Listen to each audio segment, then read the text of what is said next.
بسم الله الرحمن الرحيم إن الحمد لله نحمده تعالى ونستعينه ونستغفره ونعوذ بالله من شرور أنفسنا ومن سيئات أعمالنا من يهده الله فلا مضل له ومن يضلل فلا هادي له وأشهد أن لا إله إلا الله وحده لا شريك له وأشهد أن محمدًا عبده ورسوله وبعد أيها الإخوة والأخوات السلام عليكم ورحمة الله. Allah subhanahu wa ta'ala, en créant ce corps, il y a mis donc une âme, un nafs. Et comme vous l'avez entendu maintenant dans différentes conférences, cette âme, en général, elle frétille, elle bouge. Pour un oui, pour un non. Elle a des réactions. Et cette âme, elle ressent des choses, elle entend, elle fonctionne dans ce corps humain, comme vous le savez, et spécialement aussi lorsque l'on meurt, puisque, comme vous le savez, on a un exemple où le prophète sallallahu alayhi wa sallam, lorsque il a été voir ceux de Quraysh qui avaient été jetés donc dans ce puits, après la bataille, il leur a demandé « Awajadtum ma wa'adakumullahu haqqa » Est-ce que vous avez trouvé ce que Allah subhanahu wa ta'ala vous avait promis? Tout ce qui tourne autour du châtiment. Et les compagnons étaient étonnés donc que le prophète sallallahu alayhi wa sallam parle à des morts. Donc cette âme, elle vit. Et normalement cette âme, c'est ce qui va protéger aussi ce corps humain. Et la question alors qui se pose aujourd'hui, est-ce que nous avons mis une forteresse autour de cette âme pour que l'on se dise qu'effectivement, cette âme va normalement protéger cet être humain? Est-ce qu'on y a mis une forteresse? Parce qu'en général, quand quelque chose est très très important, qu'est-ce qu'on fait? On le soigne, on le surveille. Ou sinon, vous trouverez tout à fait logique et normal que le premier venu va pénétrer donc dans ce château ou dans cette forteresse, automatiquement. C'est pour cela que dans les grandes habitations, les grands châteaux avant, donc on mettait des murs assez hauts, et l'idée était laquelle? Pour que personne ne puisse y pénétrer. On a la même chose dans ce corps. On a donc cette âme qui, subhanallah, est très très importante pour chacun d'entre nous. Et normalement, on est censé y avoir mis donc une belle forteresse autour. On est censé aussi avoir mis dans cette âme un tas de choses qui vont faire que lorsqu'elle aura certaines informations, lorsqu'elle verra certaines choses, masha'Allah, elle freinera automatiquement et freinera même ce corps. Parce qu'à la base, elle est ammara bis-sou'. Elle aime pousser l'être humain vers tout ce qui est donc négatif, tout ce qui est mauvais pour lui. Elle aime bien les plaisirs. L'introduction est très très importante. Comme ça, vous allez comprendre quand est-ce qu'on met des termes comme ça ou des titres par rapport à ces sorcelleries que l'on entend à gauche, à droite. Et à ce moment-là, on va vous dire que dans le monde des djinns, et vous le savez, il y a des musulmans et des non-musulmans. Et lorsqu'on parle justement des shayatin, on commence déjà à entrer dans la catégorie des tordus parmi les djinns. Parce que comme vous le savez, lorsqu'on parle de quelqu'un qui est normal, on va voir après, entre guillemets, le comportement de cette personne. Et c'est là qu'on va dire, tiens, il est musulman, ou bien il n'est pas musulman, ou bien il est musulman, mais il lui manque certaines choses. Dans le monde des djinns, la même chose. On a des musulmans et des non-musulmans. Et je rappelle qu'on ne peut pas filmer, Allah yajazikum bikhir. Ça c'est important, l'art d'alikum, on ne filme pas et on n'enregistre pas. Il y a des frères qui s'occupent de ça. Et donc, s'il vous plaît, qu'est-ce qui se passe alors? On a justement certaines personnes qui ne sont pas au courant que, par exemple, et on le dit souvent, des fois certains le disent à leurs enfants, les anciens, ils disent, ouais, c'est un afrit. Il dit à son enfant, c'est un ifrit. Et l'ifrit, on sait qu'en langue arabe, c'est un djinn mutamarrid. C'est un djinn qui a tellement déconné, a fait n'importe quoi, qu'il arrive à un grade où il est vraiment tout à fait à côté de la plaque. Donc même chez eux, il y a des grades. Et le problème qu'on a aujourd'hui, c'est que certains ne sont pas au courant que ce monde des djinns, à la base, wallah, il n'a aucun pouvoir. Il n'a aucun pouvoir. Qu'est-ce que Allah subhanahu wa ta'ala peut leur donner comme pouvoir? Ça c'est important de se le mettre en tête. Parce que beaucoup déjà depuis tout jeune partent en tête que, ça veut dire, dès qu'on dit djinn, c'est fini. On doit être aux aguets et lorsqu'on marche, on doit toujours regarder à gauche, à droite. Attention. Il y a un djinn qui d'ici 2-3 minutes va donner une tarte. Et tu vois, le gars il est vraiment moussoueux depuis qu'il est petit. À cause des fois d'autres personnes, on va le voir après. Donc déjà, il faut avoir une certaine foi intérieure que Satan à la base, et même d'autres personnes, n'ont aucun pouvoir, sauf si Allah subhanahu wa ta'ala le décrète. Comme dans le hadith où le prophète sallallahu alayhi wa sallam dit Ya ghulam, il interpelle cet enfant, ce jeune enfant, pour dire qu'il va lui apprendre certaines choses. Et pour résumer la tradition, à un certain moment, il va lui dire même si le monde des êtres humains et des djinns se réunissent tous pour te vouloir un bien, wallahi, tu n'auras que ce que Allah subhanahu wa ta'ala t'a écrit. Et s'ils se réunissent tous, que ce soit le monde des êtres humains et des djinns, pour te vouloir un mal, wallahi, tu n'auras que ce que Allah subhanahu wa ta'ala t'aura écrit. Donc pas de stress. Il faut avoir une certaine foi bien ancrée et bien comprendre les sujets comme il se doit. Parce que des fois on dit à certains jeunes qui pensent que les djinns ont un pouvoir incroyable. Ça veut dire que tous les 10 secondes ils peuvent faire n'importe quoi, n'importe comment. Un cheikh, je l'entendais dans un dars, il disait Wallahi, si c'était le cas, et que certains jeunes pensent que donc Allah subhanahu wa ta'ala n'a rien à voir là-dedans, tu dis non, c'est pas Allah subhanahu wa ta'ala parce que comme tu sais c'est un djinn donc c'est du mal, donc non, ça ne fonctionne pas avec la logique là qu'on a aujourd'hui nous entre jeunes, abadan. Parce que si c'était le cas, chers jeunes, vous savez ce que je vous dirais alors?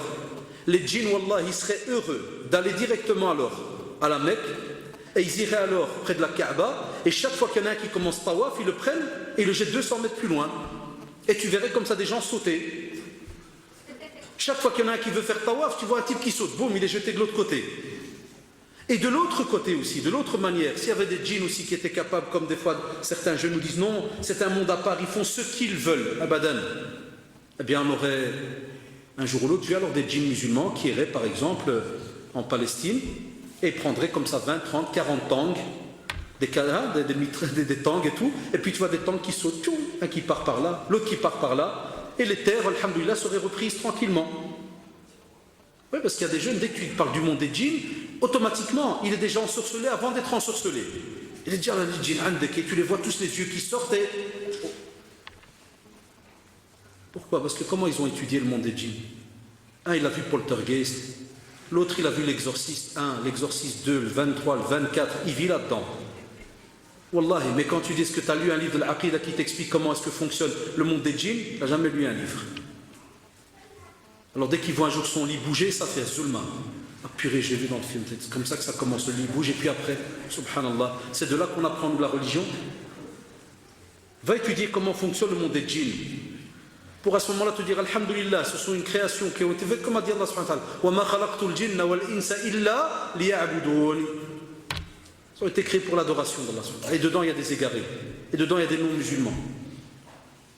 Et puis, si Allah subhanahu wa ta'ala veut qu'il soit un test pour toi ou un examen pour toi, c'est lui alors à ce moment-là, subhanahu wa ta'ala, qui l'ordonne. Donc c'est pour cela qu'on vous dit alors, craignez Allah.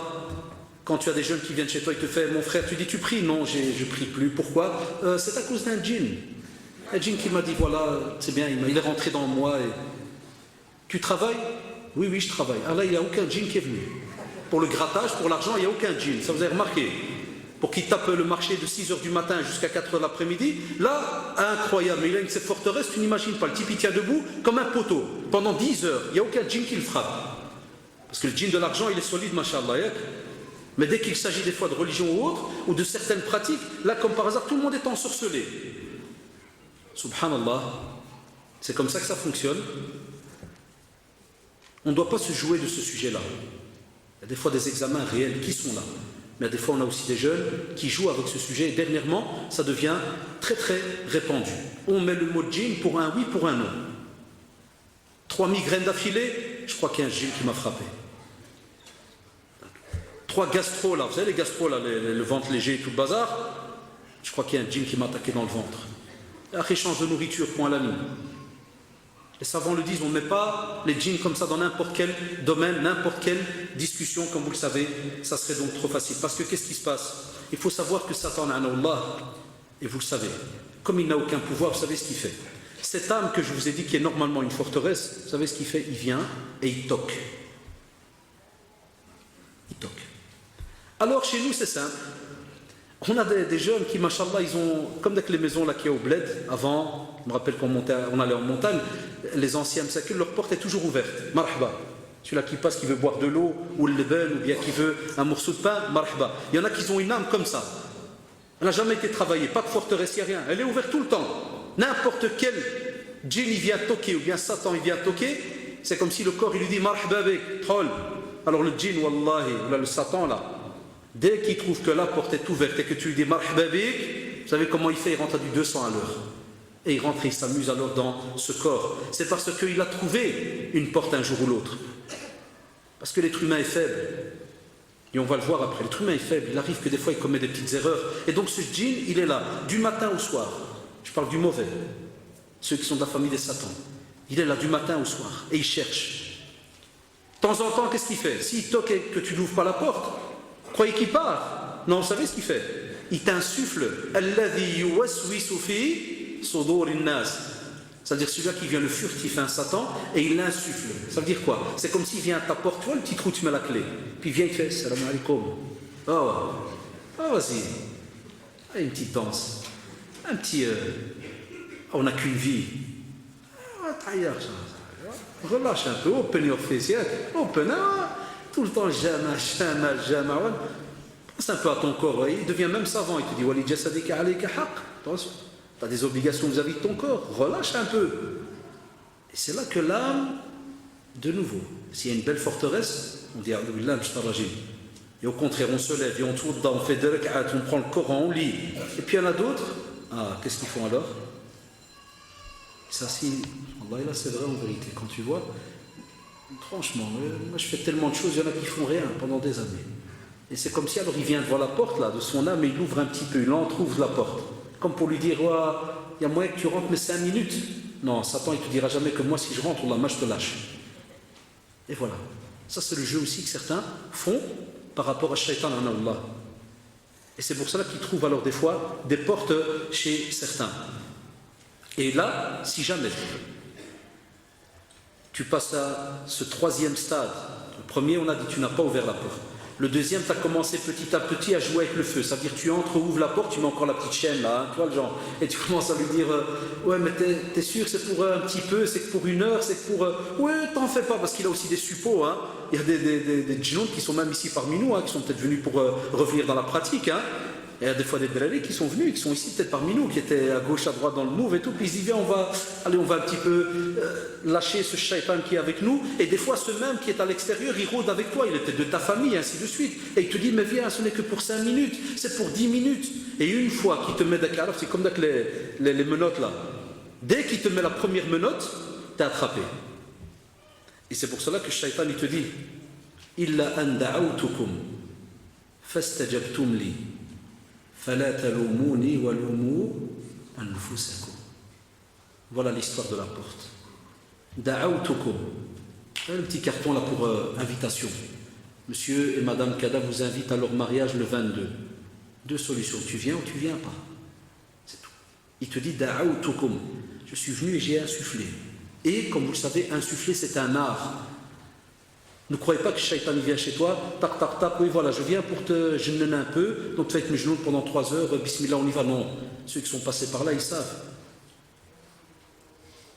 Des fois, tu ne remarques même pas d'où ça vient, comme ils le disent. Des fois, ça vient du jour au lendemain. Mais il a trouvé une faille quelque part, il avance, pas par pas. Et c'est pour ça qu'il a dit Da'awtukum, fastajabtum li, c'est vous qui avez répondu.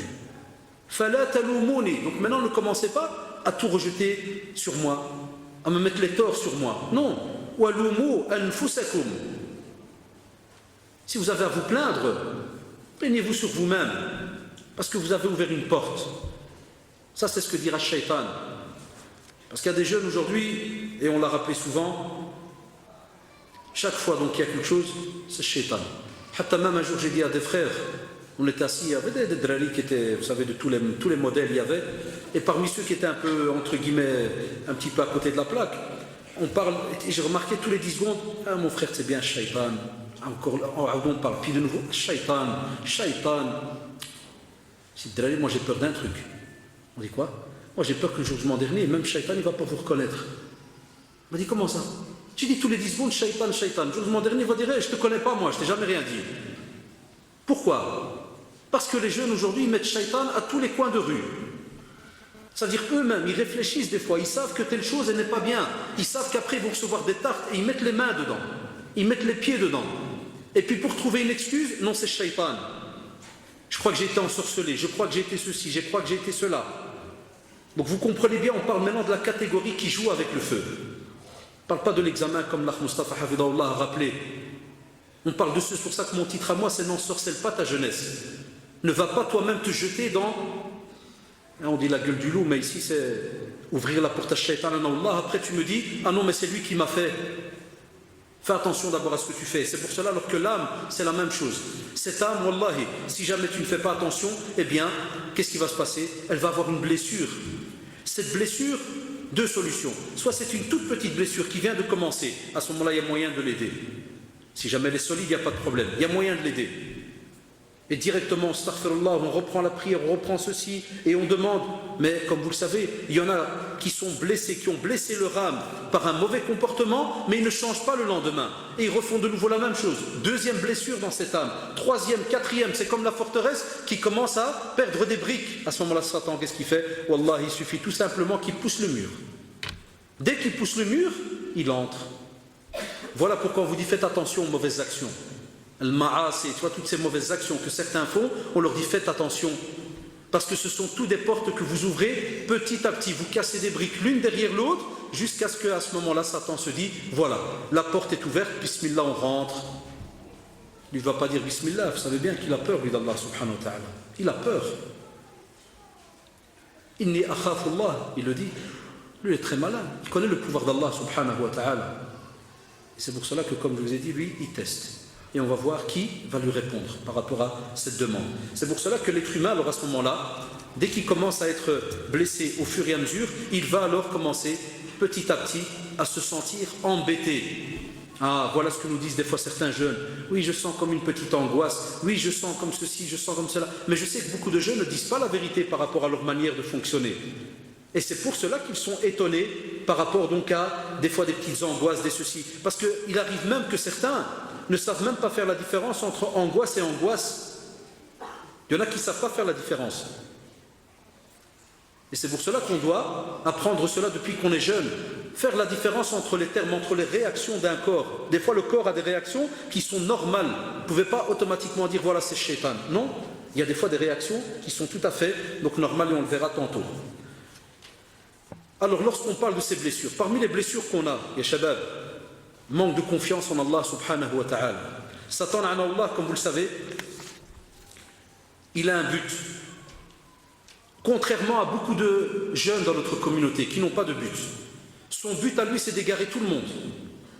La arwiyannahum, ça veut dire je vais essayer de tout leur embellir pour les égarer. Et normalement, notre but à nous, c'est d'adorer Allah subhanahu wa ta'ala comme il nous l'a demandé. Mais beaucoup ont délaissé ce but. Alors à ce moment-là, dès qu'il y a un manque de confiance, parce que le manque de confiance, les shabab, il s'installe petit à petit. De quelle manière? Des fois dans ton orgueil à toi, ton ingratitude. J'ai travaillé, j'ai fait. Si tu n'as pas appris depuis petit que ce que tu fais, tu l'as fait par aide d'Allah subhanahu wa ta'ala. Et tu l'as fait pour Allah subhanahu wa ta'ala, Satan il va attendre jusqu'au jour où tu vas mettre un J majuscule. Et que tu vas oublier de mettre le nom d'Allah subhanahu wa ta'ala. J'ai bâti, j'ai construit, j'ai acheté, j'ai fait. Jusqu'à un jour, c'est lui qui te balaye directement. Pourquoi? Parce qu'il sait que tu n'es plus resté rattaché à Allah subhanahu wa ta'ala. Tu n'as plus dit, par l'aide et la volonté et la grâce d'Allah subhanahu wa ta'ala, et mon tout petit effort, j'ai pu. Et tu dois rajouter. Tu n'as rien fait. La hawla wa la quwwata illa billah. Tu n'as aucune force, aucune capacité. Wallahi, sans l'aide d'Allah subhanahu wa ta'ala, tu n'es même pas capable de bouger de la place où tu es maintenant. Abadan. Alors, dès qu'on n'a pas cette manière de fonctionner par rapport à la confiance en Allah subhanahu wa ta'ala, qu'est-ce qui se passe alors? Eh bien, chaque acte que tu ne vas pas pouvoir faire, il va te rendre malheureux. Et de nouveau, dès qu'on est malheureux, Wallahi, Satan, il vient aux aguets. Ah, tu sais comment il court? S'il fallait faire une scène, tu sais comment il court? Il appelle ses amis, il leur dit, il y a un client là, courez, il ne faut pas le rater celui-là. Parce qu'il n'y a plus de confiance en Allah subhanahu wa ta'ala. Au lieu que tu lèves les yeux vers Allah subhanahu wa ta'ala et tu lèves les bras, vous savez ce qu'il se dit là? Il se dit, c'est fini, ce gars-là n'a plus aucune attache, il n'y a rien. La forteresse est ouverte, on y va. Et là, il vient chez toi. Et t'as vu, hein? Jean-Jacques là à côté, il a tout, hein? Toi, t'as rien. Et t'as vu, hein, celui-là il a ceci, celui-là il a cela, et il t'allume. Et comment ça se fait que toi qui pratiques, tu n'as pas kada? Et comment ça se fait que... Et il commence alors. Là, les blessures, wallah, c'est comme si c'est quelqu'un, entre guillemets, qui courait après une poule. Hein, on parlait de poule tout à l'heure. C'est comme si c'est quelqu'un qui court après une poule, il n'arrive pas à l'attraper. Elle l'a tellement assab que lorsqu'il attrape la poule, c'est ce qu'il lui fait, il lui donne 40 coups de couteau. Il dit, tiens, bébé, comme ça, il est sûr qu'elle ne rappe pas, qu'elle ne part pas. Shaitan en Allah, c'est la même chose. Dès qu'il va attraper un manque de confiance en Allah subhanahu wa ta'ala, parce qu'il sait que c'est la force du musulman, qu'est-ce qu'il fait à ce moment-là? Directement, il t'attrape, c'est comme s'il dit, celui-là, soit je le termine maintenant, ou bien il va se relever. Ah, tous les sahabs Street Fight 2 et compagnie, ça c'est quoi?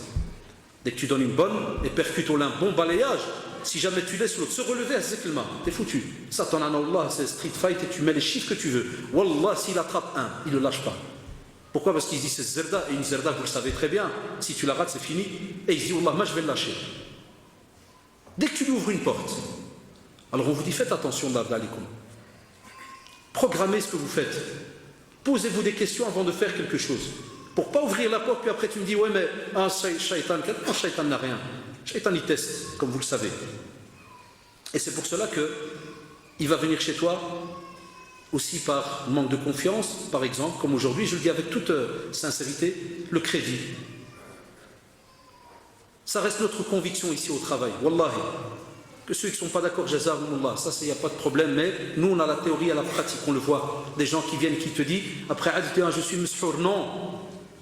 Parce que quand ils discutent, des fois c'est simple, direct, hein, il ne faut pas tourner autour du pot. Tu pries? Non. T'habites? Tu loues?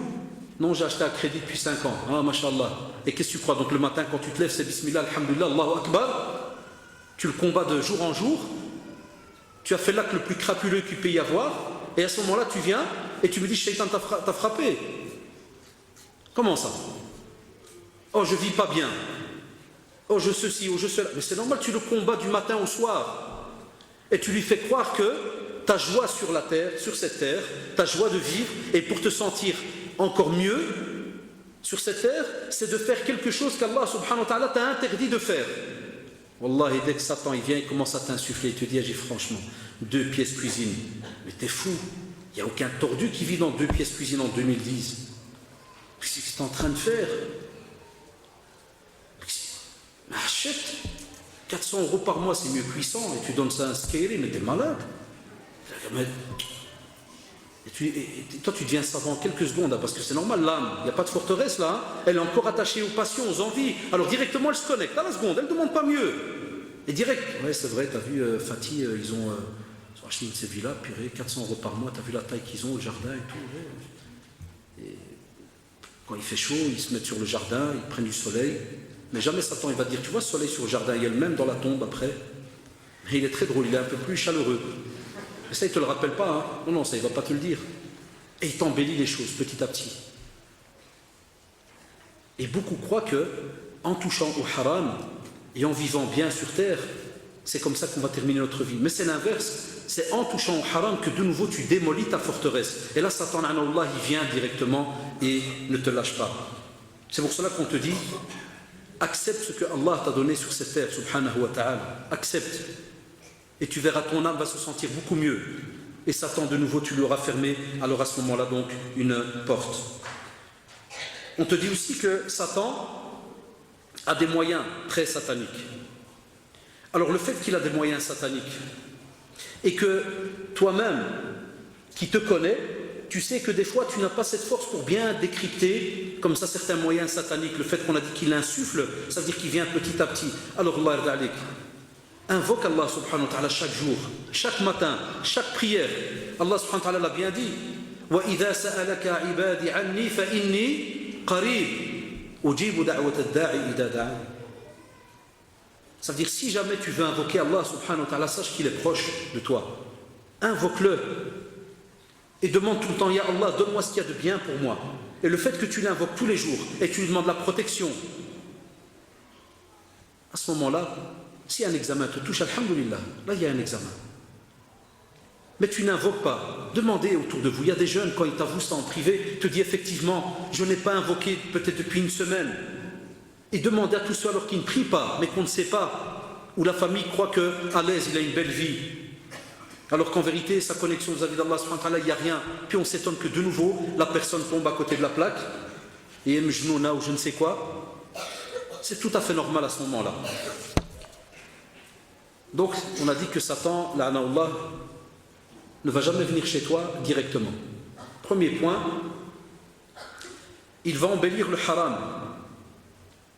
Il va t'embellir le haram. On a donné un premier exemple, par exemple les maisons, ceci, cela. Mais, lorsqu'il aura dit, et tout à l'heure on vous a dit, qu'il a dit que il va nous faire ce qu'on appelle un petit embellissement. Allah subhanahu wa ta'ala dans Surat al-Hijr, il nous apporte un verset où tu vois que Satan lui-même dit Illa ibadaka minhumul mukhlasin. Ça veut dire donc il va essayer sur terre de tout leur embellir. Tout. Et lui-même, adu Allah, il reconnaît Illa ibadaka minhumul mukhlasin. Ça veut dire ceux qui ont voué une adoration sincère à toi, à Allah subhanahu wa ta'ala, lui-même, wallahi ya shabab, il l'avoue, il n'a aucune emprise sur eux. Mais de nouveau, est-ce qu'on comprend l'arabe? Est-ce que lorsqu'on lit le Coran, on le comprend? C'est comme quelqu'un qui a un mode d'emploi pour sa voiture, il est mis, vous pouvez mettre de l'eau, il n'y a pas de problème. Mais lui, il ne sait pas lire le français. Il ne sait pas lire. Et il s'amène devant la voiture, il lève le capot, puis il voit le réservoir, et pendant 3 heures, il réfléchit. Je mets de l'eau, je ne mets pas. Voilà la blague dans laquelle on est ces derniers temps. Alors qu'il a le mode d'emploi. Mais tu dis, mais lis le mode d'emploi. Des fois, il appelle même les copains, je mets de l'eau, je ne mets pas. Tu as le mode d'emploi? Oui, je l'ai. Mais lis, je ne sais pas lire. C'est la même chose. Tous les versets sont là pour vous dire qu'il n'a aucun pouvoir, la'anahullah. Mais on ne sait pas lire des fois. Et certains lisent, mais ne comprennent pas. Vous le savez, il y en a qui ont appris l'alphabet, mais ils ne comprennent pas. Pas fait tout l'arabe. Donc la même chose, il va arriver là, il va lire, il va même te faire des petits cours de tajwid, il va dire Illa ibadaka minhumul mukhlasin, il continue, mais si jamais tu lui demandes Satan et tout, tu dis ouais, Satan c'est un afrit, il est capable de qleb un être humain et de lui faire mais tu viens de lire le verset il y a 2 minutes. Hein, c'est de ça que ça parlait. Naam. Parce qu'on ne comprend pas aussi ce mode d'emploi qu'on a entre les mains et qui est la plus grande des forteresses qu'on a sur cette terre. C'est kalamullah, la parole d'Allah subhanahu wa ta'ala. On n'est pas au courant de cette parole. Comment veux-tu alors que tu es une forteresse comme il se doit? Il va aussi donner un beau nom à ce qui est haram. Par exemple, une assurance vie, il va t'appeler cela une aide après la mort. Ça passe mieux, hein? Alors des gens nous appellent au téléphone. Excusez-moi, monsieur l'imam, on m'a proposé une assurance vie. J'ai dit, écoutez, les assurances vie et tout haram, on ne peut pas, kada. Non, mais ils m'ont dit que c'est pour aider ma famille et mes enfants après la mort. Chère sœur, qui va passer avant toi ou eux? T'as déjà reçu un fax? Tu pars avant eux? Non, c'est pas ça, mais. Ah, chez nous, l'arabe, c'est toujours mais. M-A-I-S, krat. Ah, alhamdulillah. Tout le temps que tu parles avec un khurut, mais. Toujours, impossible que tu lui dis, l'alcool c'est haram, et qu'il va dire oui, mais. Là, je mets tout le temps. Dès que tu entends haram et que tu as une confiance vis-à-vis de la personne qui te le dit, c'est pas quelqu'un qui joue avec la religion, mais stop, ça fait haram, ne touche pas. Pourquoi? Mais justement, voilà, on te met en garde parce que Satan, Allah, il a des personnes qui l'utilisent pour embellir tous ces petits trucs bizarres là, au fur et à mesure. Et toi, à ce moment-là, qu'est-ce que tu penses? Tu vas automatiquement tourner ce petit cœur là, tu vas le changer directement, tu vas le mettre en mode amour, compassion vis-à-vis de qui? De tes enfants. Et puis tu vas commencer à spéculer, oui, mais Msaken ou Kada, et il se pourrait que, subhanallah, ces enfants, ils meurent avant toi, et après. Et les bienfaits de ces enfants, ils s'y sont rattachés à toi. Combien de personnes dans certains pays ont bâti, ils ont fait un tas de choses, et un tremblement de terre est venu, a balayé toute la ville. Où est-ce qu'il est l'assurance vie, l'assurance mort, et l'assurance carnage, et tout ce que tu veux? Kun, fayakun. Si Allah subhanahu wa ta'ala a décrété qu'une chose soit, elle est. Donc on vous dit, faites attention par rapport à cela. Un autre moyen qu'il utilise, l'exagération ou le laxisme. L'exagération ou le laxisme. Et ça sera aussi le sujet de la table ronde à la mosquée Al-Amal, Inch'Allah, vendredi prochain, vers 18h30. On va faire aussi justement cette histoire-là, parce que aussi Satan, Wallah, il entre par cette porte-là. Qu'est-ce qu'il va faire? Et je suis sûr qu'il y en a parmi nous, parce que j'en reçois tout le temps au bureau. Moi, le frère Mustafa, l'Akhious, les autres frères, Abdessalam, tout le temps ils viennent chez nous. Vous savez c'est lesquels? Tu as 2 styles de jeunes. Tu as les laxistes, la mort, le type, ça peine s'il bouge un doigt. Miyyet. Et puis tu as les stressman. C'est lesquels? Et ils pratiquent, subhanallah. Vous dites, comment ça, subhanallah, stressman? Vous voyez, est déjà négatif. Regardez qu'est-ce qu'il fait Satan. Tu viens, tu fais les ablutions. Tu as fait les mains 3 fois, puis viens-toi. 3 fois ou 4 fois? Tibi s'arrête. Ah ouais. Satan, il devient savant, il te fait, mais comme tu es un bon musulman, est-ce qu'il n'est pas mieux de refaire? Quand tu dis, ouais, machallah, c'est vrai, je vais refaire. Allez hop, 3 fois. Il te laisse arriver jusqu'au bras. Il te fait, mais les mains de tout à l'heure, tu as bien passé entre les doigts, étant donné que tu avais une bonne intention. Termine ta bonne intention. De nouveau, le frère, il se dit, machallah, c'est un très bon conseil. Allez hop, il retourne les ablutions. Après un quart d'heure, Mohamed, tu n'es toujours pas là. Je fais mes ablutions. Tu laves quoi? Tu ponces, qu'est-ce que tu fais? Le type, il a refait 4 fois les ablutions. Et on a des jeunes qui ont été touchés par cela. De nouveau, on a des règles en islam. S'il vient t'attaquer par rapport à cette porte-là, stop, j'ai fait, stop, je ne reviens pas. J'ai dit à certains jeunes, oui, mais il revient, laisse-le revenir tant qu'il veut. Sors de la salle de bain. Parce que le problème, tant que tu restes devant le lavabo, là, c'est là qu'il travaille. Ben oui, tu restes devant le lavabo, puis tu me dis, je veux combattre Satan. Mais il te combat où? Devant le lavabo. Quitte le lavabo, Allah yahdik. Ah, t'as des jeunes qui font, ah oui, c'est vrai. Pourquoi, comment ça c'est vrai? Ouais, je suis resté devant le lavabo. Allah, mais soit logique. Tant que tu verras le lavabo là, c'est comme le type, il dit, il crève de faim et tu lui dis, touche pas le boudin. Et il crève de faim, il est là, il le regarde. C'est vraiment que tu vas baver pendant 1 heure. Quitte l'endroit, Allah yahdik. Il y a des jeunes, ils jouent le jeu de shaitan, ils restent devant le lavabo et puis ils commencent à réfléchir. Wallah, dès qu'il t'attaque à la seconde, stop, je sors. Sors du lavabo, de la salle de bain, sors, va faire un tour. C'est tout. Les savants te disent, ma chère, tout dans les fatawa, tu as terminé 3, termine 3. Et en français, ça donne même un truc tordu, ça s'appelle le doute le plus sûr. Hein, les francophones nous disent, comment ça, le doute le plus sûr? Non, tu es sûr que c'est plus 3 que tu as fait que 4, sors de là.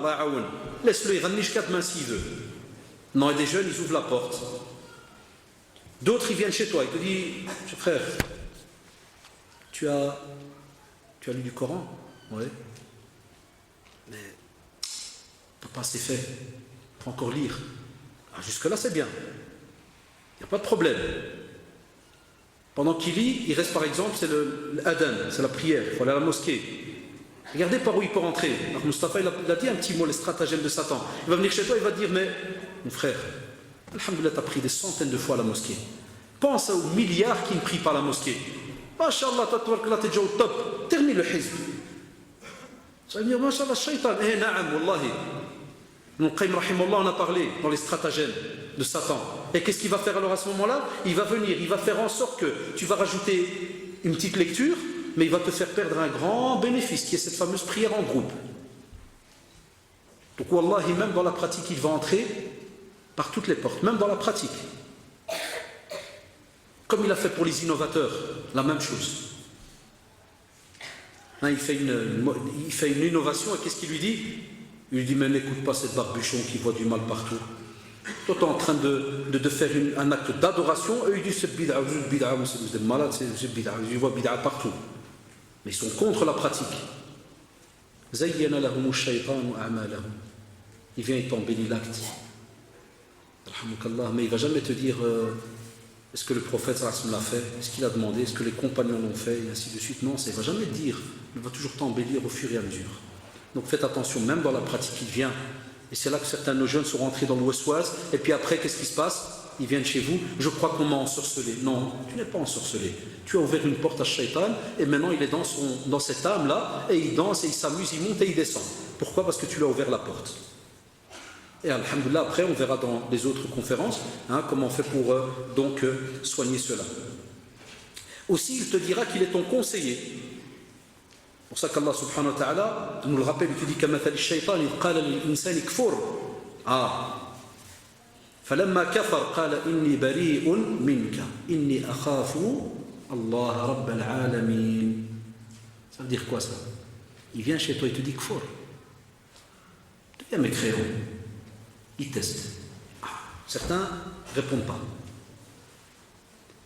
Il va rentrer par autre chose. Pendant que tu lis un livre de l'Aqida, il va te dire qui a créé Allah? Il y a des traditions qui en parlent. Qui a créé Allah? Ah, il est le seul, il est l'unique. Très bien, bon examen. Il va aller chez un qui est juste en dessous de toi, qui a un niveau à peine débutant. Qui a créé Allah? Oui, c'est vrai. Il a bien fallu avoir une matière avant ça. Pas une explosion de quelque chose. Et voilà, il gratte. Il teste. Jusqu'à ce qu'il va tomber sur un hurluberlu, un de ces illuminés de la mort, qui, dès qu'il va lui ouvrir la porte et qui va lui dire, oui, c'est vrai, qui vient le premier, la poule ou bien l'œuf? La poule a quand même dû sortir de quelque part. Et tu les trouves, ils sont là à faire des conférences sur la création. Qui est venu le premier, l'œuf ou la poule? J'ai attrapé des jeunes, hein, une fois dans une discussion, à une table. Oh mon frère, la poule a dû sortir de quelque part. Il dit de l'œuf, mais l'œuf, alors comment il est venu tout seul? Et ils sont, ah, subhanallah. Voilà, je leur dis, Shabab, vous avez ouvert une porte de shaitan. Soit tu es un gars qui travaille dans la bio, nucléaire ou je sais pas quoi. Ah d'accord, vous êtes en train de faire des recherches chimiques pour savoir la poule d'où elle vient. Amma que vous êtes là, tu n'as rien à voir, tu n'es même pas de la famille de la poule. Tu connais même pas la poule. Tu la connais même pas. Et tu me fais une conférence avec elle pendant 1 heure. Satan, Allah, il a trouvé une porte. Parce qu'après la poule, il va passer à autre chose. Il y a des jeunes, Wallah, ils le font. Après, il te dit, ah, le frère, écoutez-moi bien. Il y a des personnes qui vous disent, le fils d'un tel, il est mjnoun parce qu'il a tellement étudié. Masha'Allah. Donc Ibn Taymiyyah, rahimahullah, était mjnoun. Le Bukhari était mjnoun. C'est un truc qui est bizarre là. Quand on va rencontrer ce jeune et qu'on est à part et qu'on gratte avec lui, on trouve qu'effectivement il est rentré dans des sujets où jamais l'islam lui a demandé d'entrer. Donc il y a des jeunes aussi de nouveau dans le domaine de soi-disant ce conseil que Satan donne, ils ouvrent des portes qui n'ont pas le droit donc d'ouvrir, comme vous le savez. Aussi, il va venir chez toi, écoute-moi bien, et ça c'est un gros problème. Et dommage, on vit comme ça maintenant dans la communauté. Une des raisons aussi que Satan fait qu'il s'amuse avec beaucoup de personnes, à la base, kuntum khayra ummatin ukhrijat lin-nas. On a été la meilleure des communautés qui a été suscitée pour les gens. Ta'muruna bil ma'ruf wa tanhauna 'anil munkar. On ordonne le bien, on dit aux gens s'il vous plaît, faites ça, c'est bien, faites kada, et on leur ordonne de ne pas toucher au blâmable. Al-amr bil ma'ruf wa nahy 'anil munkar. C'est dommage de le dire. C'est devenu quasi inexistant entre nous. Un exemple, Shabab, aujourd'hui c'est un petit barbuchon, là il va aller. Je donne toujours l'exemple du barbuchon parce que c'est ça qui est dommage, c'est le stéréotype. Si le barbuchon il vient, il dit à quelqu'un, excuse-moi mon frère, salam alaikum, je peux te parler à part, par exemple il est avec une fille, je peux te parler à part. T'es mon voisin. Ouais. Tu m'as pas invité à ton mariage. Il va me regarder. Ah mais je suis pas marié. Ah, c'est qui elle? Mais c'est ma copine. Ah, c'est ta copine. Mais tu sais qu'on ne peut pas en islam. Parce qu'il y a Satan, maintenant il vous suit, hein, il est avec vous.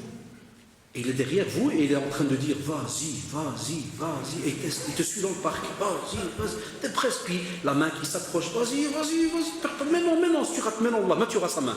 Et trac, il la prend. Ah, puis tu sens, le type, Allah, il nous avoue ça au bureau. C'est vrai, vous avez raison, monsieur Allah. Moi, j'ai senti mon cœur, il s'est apaisé dès que j'ai pris sa main. Satan, dès qu'il prend la main, il dit ça fait connexion. Tu vois, avec les Soyouz, là, quand ils montent dans les planètes, là, Amirage, là, comment ils appellent ça? Arrimage plutôt, arrimage. Tu vois, avec les deux boulettes qui s'approchent, pop, puis tu vois les astronautes qui passent dans l'autre. La même chose. Ah, tu les vois contents. Tu vois au journal, là, tu vois tous applaudir, ils sont heureux. Shaitan, il fait la même chose. Il vient chez toi, te conseille, il te fait chose. Tu prends pas sa main maintenant, si tu te connectes pas à elle maintenant, c'est maintenant ou jamais. Wallahi, si tu as été capable de franchir un pas de ce qu'on appelle les portes de zina, c'est-à-dire les portes qui vont ouvrir justement la porte de la fornication si tu n'es pas marié ou de l'adultère si tu es marié, Satan, il se dit, ce gars-là, s'il a été capable de lui prendre la main, et cette bonne femme, si elle était capable d'accepter cette main, Wallah, ils sont capables de tout accepter. Et là, il sort ses instruments, il les dépose. Alors, c'est comme le type qui va faire du business, il dépose la table, il met sa pancarte, haram, bienvenue, et il leur dit, vous savez quoi, ce parc, Wallah, vous allez en sortir. Soit vous sortez l'un sur l'autre, ou bien vous chartaf tous les deux. Après, le type, il fait le lendemain matin, il se lève, je crois que je suis mjnoun. C'est toi qui as fait le khanez là, à gauche, à droite. Et tu ne ressembles pas au vrai qui est vraiment mskin malade, ou la sœur qui est vraiment mskin est malade, parce que ça a été un examen. Vous comprenez la différence, ya shabab? Et on doit apprendre à faire cette distinction. On a des frères et des sœurs, jazahumullah, nahsibuhum kadhalik wa la nuzakki ala Allahi ahada. Ils font tout leur possible. et il y a un examen qui est là, alhamdoulilah, c'est le destin. Il y aura toujours le destin, toujours. Mais ici on est en train de parler à ces jeunes qui veulent ensorceler leur jeunesse là, qui ouvrent des portes, puis après tu dis shaitan, non, c'est toi qui es sorti, c'est toi qui as mis ta main, c'est toi qui as fait le pas, c'est toi et ainsi de suite. Satan ne t'a fait que des petites interpellations. Les jeux de hasard.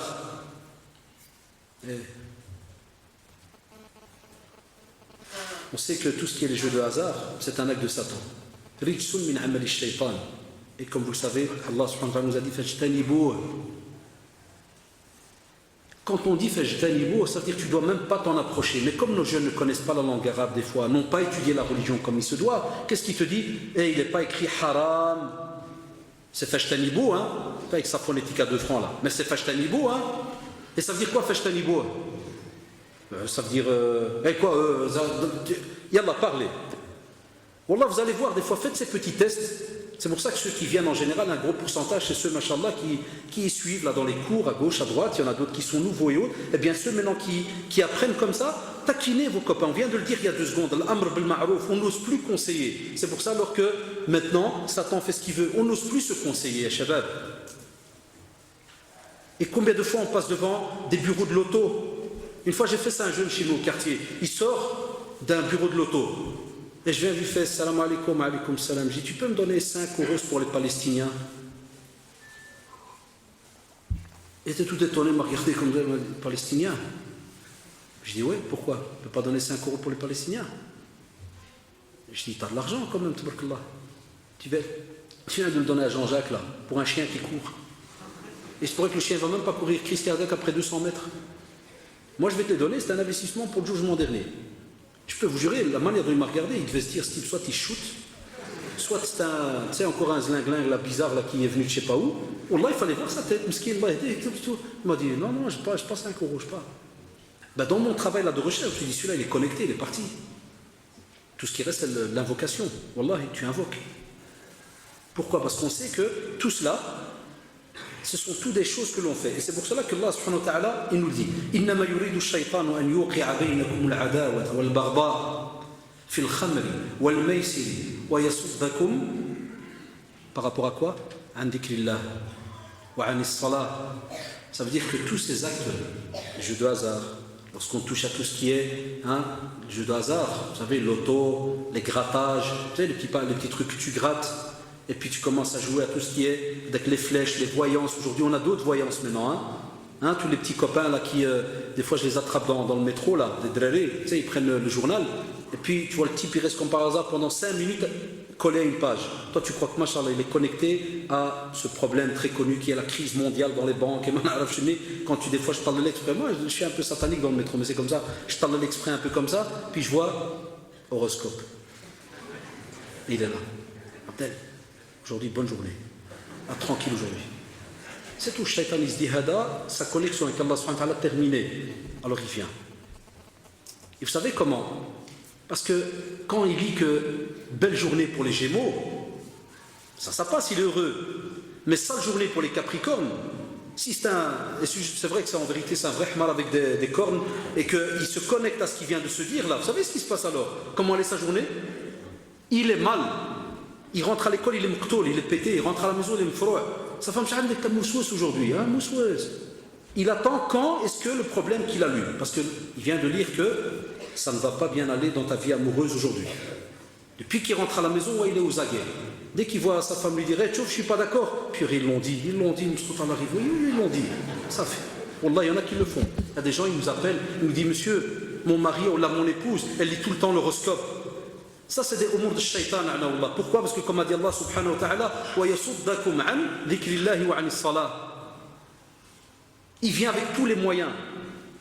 Et le plus grave des moyens, c'est lorsque ça touche, subhanallah, ta foi, où tu sais que c'est Allah subhanahu wa ta'ala qui décide de ta vie. Et toi, tu viens et tu me dis, c'est l'horoscope qui décide. Ça, c'est grave. Aussi, il va aussi toucher certains de nos caractères. Comme vous le savez, chacun d'entre nous peut tomber dans des caractères positifs ou des caractères négatifs. Parmi eux, il y a un gros caractère, la pratique. Et dans le domaine de quel caractère? La peur. On sait que tout pratiquant qui est sincère, normalement il n'a pas à avoir peur. Parce que beaucoup de jeunes traduisent mal certains mots. Ils traduisent la crainte d'Allah subhanahu wa ta'ala par la peur. La peur. Là, c'est une crainte révérentielle. Ça veut dire quand tu crains Allah subhanahu wa ta'ala, ça veut dire que tu mets un bouclier entre toi et le haram et le mal et autres qui pourraient empêcher ta relation avec Allah subhanahu wa ta'ala. Tu mets un bouclier. Et on ne te demande pas de marcher en position de peur ou de peureux. Jamais. Les musulmans avant, ils marchaient la tête haute. Pas aujourd'hui, tu vois, le type, il marche plié en deux. J'ai la crainte. C'est une position humble. Qui t'a dit ça? De quelle manière? Montre, machallah, ta force. Montre que tu es quelqu'un à l'aise. Ta fierté. Alors, qu'est-ce qui fait Satan, Allah? La même chose. Il vient chez toi. Et il te dit, c'est quoi, t'es un hypocrite? Il y a des gens comme ça, ils m'ont dit, c'est vrai, je suis rentré dans l'Ousouas par une bête question. Parce que des fois, on les pousse, on leur dit, tiens, racontez un peu, quand il y a eu un déclic autre, on ne fait pas le ruqya, c'est comme ça, les frères et les sœurs le savent, je ne fais pas le ruqya, je n'y connais pas grand-chose, à part donc le côté théorique, mais on ne l'a jamais fait dans le côté pratique, entre guillemets, aux gens. La meilleure ruqya, c'est qu'on se la fait à soi-même, et vous le verrez dans le cours plus tard, Inch'Allah, dans les prochaines conférences. Mais pour vous dire, la personne vient, quand tu parles, tu dis, mais rappelle-toi le premier Ousouas, le déclic, tu fais, ouais, voilà, moi j'étais assis, j'ai terminé la prière, et j'ai senti que je crois que je l'ai fait un peu rapidement. Et j'ai eu une petite parole dans ma tête qui m'a dit, t'es un hypocrite. Et puis quand la prière de l'Acha est venue, j'étais gêné de me lever prier parce que je me suis dit, c'est pas bon.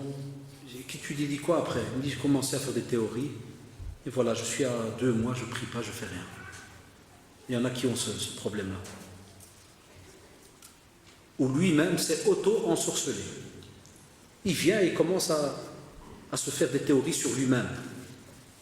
Et vous en connaissez peut-être, ceux qui se traitent d'hypocrites. Chaque fois, il fait un tas de choses, mais il te dit non, je suis hypocrite. Ça, il faut faire attention. Parce qu'en vérité, qu'est-ce qui se passe? Certains machers te disent, j'ai entendu un chef, il expliquait, il dit, il y a des personnes, par exemple, il vient, et il dit à son ami, il dit, voilà, je me sens hypocrite. Et ça s'est passé au temps du prophète, sallallahu alayhi wa sallam, avec Hamdallah, radiallahu anhu. Abu Bakr, radiallahu anhu, quand il l'a rencontré, il n'a pas dit à Hamdallah, t'es hypocrite, A'oudou billah, c'est quoi ça, Kada? Non. Il a pris chez le meilleur des professeurs, le meilleur des soigneurs, le plus grand des guides, le prophète sallallahu alayhi wa sallam. Ça, c'est une leçon qu'on doit avoir, nous, entre nous. Si une sœur, elle vient, elle dit à une autre, ou un frère, elle dit à une autre, je me sens hypocrite, va lui faire ce tout. Ah, alhamdulillah, tu sens ça à l'intérieur. Elle dit, t'as pas une pointe comme ça? Tu dis, ouais, j'ai une pointe, hop, purée, je crois qu'il doit même y en avoir chez 2 ou 3. Alors qu'à la base, il n'y a rien, le type il rentre, c'est fini. Il est mqtoul. Ça veut dire quoi? C'est comme si quelqu'un vient chez toi, tu es médecin, et il t'apporte un enfant par exemple, et tu mets le thermomètre, tu trouves 40 degrés. Et tu dis, tu donnes du Junifène, par exemple. Tu donnes du Junifène, qu'est-ce qu'il va faire ce médicament? Il va soigner l'enfant. Est-ce qu'il va soigner l'enfant? Non, il va tout simplement descendre le degré. Et puis on doit voir le spécialiste pour voir quel est le problème de l'enfant. Nous aujourd'hui entre nous, il y a tout. On a le Junifène, tu as des frères, c'est des Junifènes, c'est des médecins, c'est des cardiologues, c'est tout. Ils te donnent le diagnostic en 2 secondes. On ne peut pas. Donc il y a des fois des personnes qui rendent malades les autres aussi. Et ça c'est grave. On ne peut pas répondre par rapport à quelque chose qu'on ne connaît pas. Et c'est pour cela, comme vous le savez, l'âme, subhanallah, tu peux avoir des scanners, des radios pour une cassure d'eau, les os, la peau, mais tu n'as pas de scanner pour l'âme. On n'a pas de scanner pour l'âme. Même pas un imam ne peut scanner ton âme. Il va essayer de te découvrir et te donner comme ça quelques rappels par rapport à certaines erreurs que tu vas lui expliquer. La preuve, c'est que tu peux lui mentir, tu peux lui cacher un tas de choses. Seul Allah subhanahu wa ta'ala sait ce qu'il y a à l'intérieur de cette âme. Donc c'est pour cela qu'on vous dit faites attention, ne vous jetez pas comme ça directement dans ce qu'on appelle d'être la peur dans le domaine de la pratique et de automatiquement se mettre en état d'hypocrite et je suis ceci, je suis cela. Non, tu sens qu'il y a quelque chose, pose une question mais à quelqu'un, machallah, de calé dans le domaine. Pas celui qui va être la cause de l'ousouas que tu as en toi et que tu vas commencer à te poser 36 000 questions. Ça c'est important aussi. La tristesse. J'expliquais tout à l'heure aux élèves, Allah subhanahu wa ta'ala a bien travaillé cette âme. Comme je vous ai dit, elle ressent les choses. Et parmi les examens qu'Allah subhanahu wa ta'ala nous a donnés sur cette terre, c'est justement la perte de quelqu'un par exemple. Et on nous a expliqué que si jamais il y a une tristesse, la tristesse n'est pas haram. Les compagnons, ridouallah alayhim, ont vu le prophète sallallahu alayhi wa sallam pleurer lorsqu'ils ont vu des larmes, lorsque son fils était mort. Rahimahullah. Ils ont été étonnés. Il leur a dit, c'est normal, l'œil pleure. Elle va, subhanallah, quitter une personne qu'elle aime. Et puis tu as alors l'inverse, l'autre tristesse. C'est laquelle?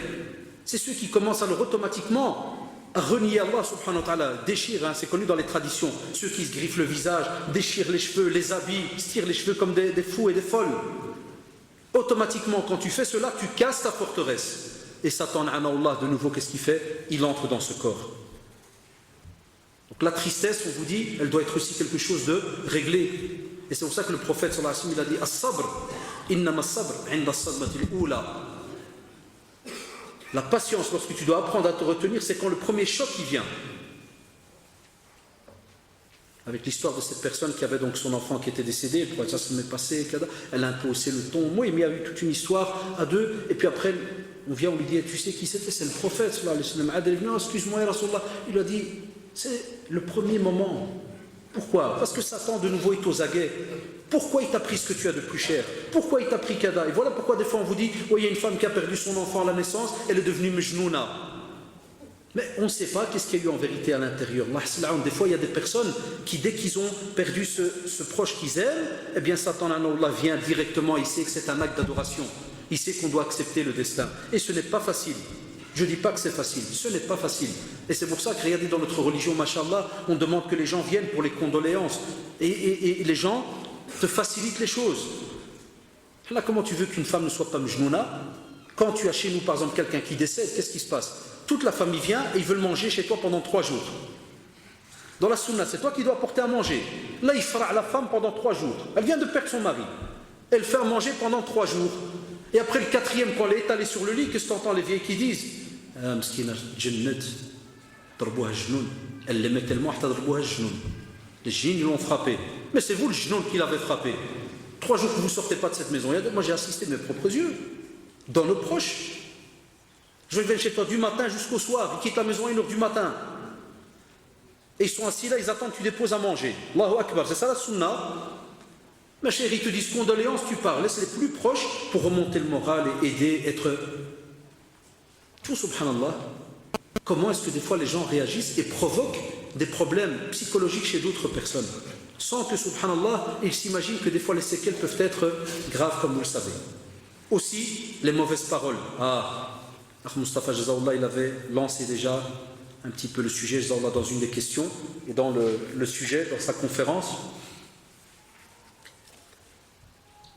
Chez nous les Maghrébins, je parle de la race que je connais, chez nous les Maghrébins, on a appris à nos enfants à devenir des mejnounines depuis qu'ils sont tout petits. Vous allez me dire, oh là, c'est quoi ça, qu'est-ce qu'il raconte là? Vous voulez que je donne un exemple?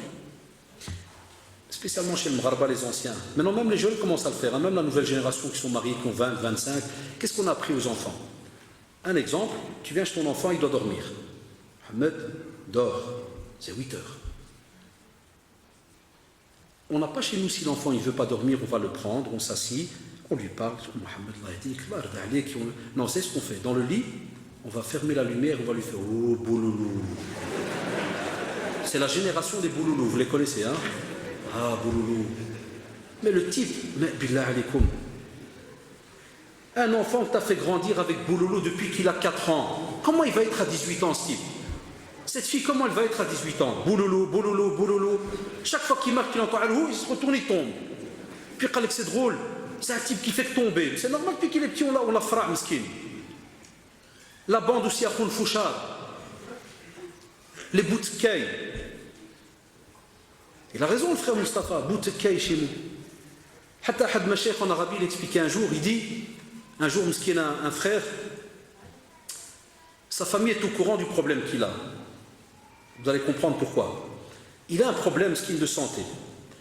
Il est invité, il est dans une salle, et donc il est à la table avec des frères, et puis une autre table juste en face, là c'est réel, c'est un cheikh qui le raconte qui était présent. Il dit dans l'autre salle en face, l'autre table, il remarque que le type de temps en temps il cligne de la tête, fait tac, tac.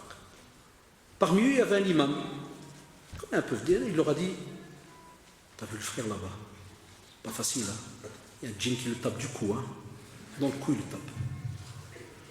Wallah, le cheikh, il raconte, il dit, on n'a rien compris. On a vu 5 types se lever, sauter sur le gars, ils l'ont attrapé, ukhruj ya adu Allah, sors, ennemi d'Allah. Qal qu'ils l'ont massacré. Wallah, ils m'ont donné des tartes, des pêches, sors. Qal qu'à ce moment, un membre de la famille est venu, ils l'ont appelé, il est venu en courant. Il a dit, on vient de lui faire un scanner ce matin, il a une cervicale bloquée. Il a une cervicale, demain on va lui mettre une attelle. Qu'est-ce que vous lui avez fait? Frère, il a dit, Wallah, je pensais qu'il avait eu un mess parce qu'il commence à bouger bizarre. Non, il a une cervicale, il doit absolument bouger son cou. Ya ikhwan. Chez nous, l'œil il bouge, boutkaï, là, il y a des jeunes. Vous voyez le boutkaï comme un frère, je l'ai entendu parce que je suis assis derrière, il l'a expliqué. Mais je m'excuse, vous le dire, attention. Ce n'est pas général, mais on a un gros pourcentage de boutkaï qui vient, comme j'ai dit dans l'introduction, de certaines choses qu'on voit à la télévision le soir. Le type, il reste jusqu'à minuit, 1h du matin devant un film. Et il se bat avec le film. Il est là, attends, vas-y, pète là. Et il bouge sur le fauteuil. Et puis, machallah, il rentre dans son lit. Il veut que cette nuit va se passer, Allahu Akbar, dans la joie et l'allégresse et l'ibada. Il rentre dans le lit. Dans quelle situation, billah alaykoum? Dites-moi dans quelle situation il rentre dans son lit? Sans ablution. Pas d'invocation. Dort sur le ventre. Après une semaine, il a raison, Allah Mustafa, toi, c'est une armée de genoux qui doit te frapper, toi. C'est comme si tu leur as dit, venez les gars, je suis là, je me donne à vous corps et âme, venez seulement. Le prophète Sassem, à qui il a demandé qu'avant qu'on aille dormir, voilà ce qu'il faut faire, voilà. À qui il a demandé? Il a parlé aux musulmans, subhanallah, parce qu'il leur a fait comprendre qu'attention, ce monde parallèle gravite autour de vous. Ils ont des endroits où ils vivent, ils ont des endroits où ils vont. Donc ne touche pas à ceci, ne touche pas à cela, ne va pas uriner n'importe où, ne va pas dans une grotte comme ça et faire n'importe quoi par rapport aux besoins, ne choque pas comme ça sur des nourritures, parce qu'il y a ce monde parallèle qui mange des petits os qui restent et ainsi de suite. Nous on a des jeunes, wallah, mais ils ont étudié toutes ces bienséances dans la rue. Alors quand ils marchent dans la rue, ils choquent dans une poubelle. 3 semaines après, t'entends le fils de Hajj Flana, il aime drogue. Mais c'est normal, purée, il fait que drap des poubelles. C'est normal que les poubelles vont draper un jour ou l'autre. Tu me choques dans des poubelles du matin au soir. Tu connais la règle que quand tu marches dans la rue, touche pas aux poubelles le soir ou là en journée où il y a de la nourriture. Certains animaux aussi.